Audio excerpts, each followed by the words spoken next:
मिट्टी का मटका और परिवार की कीमत सिर्फ बनाने वाले को ही पता होती है, तोड़ने वाले को नहीं। नमस्ते दोस्तों, आज मैं आपको रामायण के एक प्रसंग, एक कथा के बारे में बताने वाली हूँ, जो शायद बहुत कम लोगों को पता है। जब भगवान श्री राम, माता सीता और लक्ष्मण वनवास में थे, अयोध्या नगरी राम वियोग में दुखी थी। एक दिन माता कौशल्या देर रात्रि में अपने कक्ष में आराम कर रही थी। तभी माता कौशल्या को किसी के छत पर टहलने की आवाज आई। उन्होंने जाकर देखा तो श्रुतकीर्ति रात को छत पर टहल रही थी। माता कौशल्या ने उन्हें बुलाया और पूछा कि तुम अकेले छत पर क्यों टहल रही हो? शत्रुघ्न कहाँ है? यह सुनकर श्रुतकीर्ति ने कहा कि माता, उन्हें तो मुझे देखे हुए 13 वर्ष हो गए हैं। मैंने उन्हें 13 वर्षों से नहीं देखा है। यह सुनकर माता कौशल्या बहुत दुखी हुई और माता ने आधी रात को ही सैनिकों के साथ खुद शत्रुघ्न की खोज में निकल पड़ी। सभी जगह पूछा तो पता चला कि वे नंदीग्राम में है।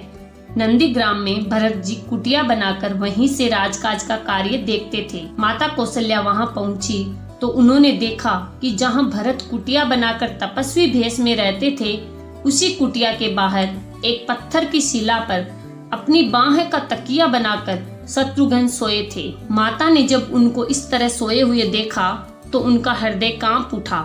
माता ने पास जाकर कहा, बेटा। शत्रुघ्न ने जैसे ही माँ की आवाज सुनी तो वह उठ खड़े हुए और माता को प्रणाम कर बोले, माता, आपने यहाँ आने का कष्ट क्यों किया?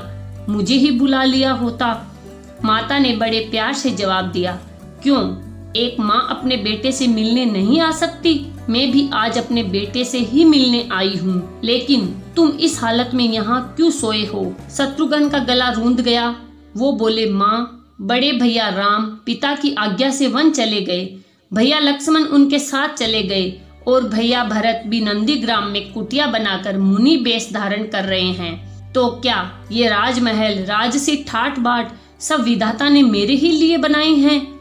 माता कौशल्या इस सवाल का कोई जवाब नहीं दे पाई और वह एक टक शत्रुघ्न को निहारती रही। दरअसल शत्रुघ्न राजसी भेष में रहकर राजकाज का काम जरूर करते थे, लेकिन उन्होंने भी अपनी पत्नी श्रुतकीर्ति से दूरी बना ली थी और राजमहल की भोग विलासिता का भी त्याग कर दिया था। छोटी सी कथा है रामायण की, जो हमें यह बताती है कि रामायण भोग की गाथा नहीं, त्याग की गाथा है। यहाँ एक दूसरे से सबकी प्रतियोगिता चल रही है त्याग के मामले में। अगर परिवार को सहज कर संभाल कर रखना है, परिवार को एक साथ जोड़ कर रखना है, तो कई बार त्याग करना पड़ता है अपनी इच्छाओं का, अपनी लालसाओं का। तभी आप परिवार को एक साथ आगे ले जा पाते हैं।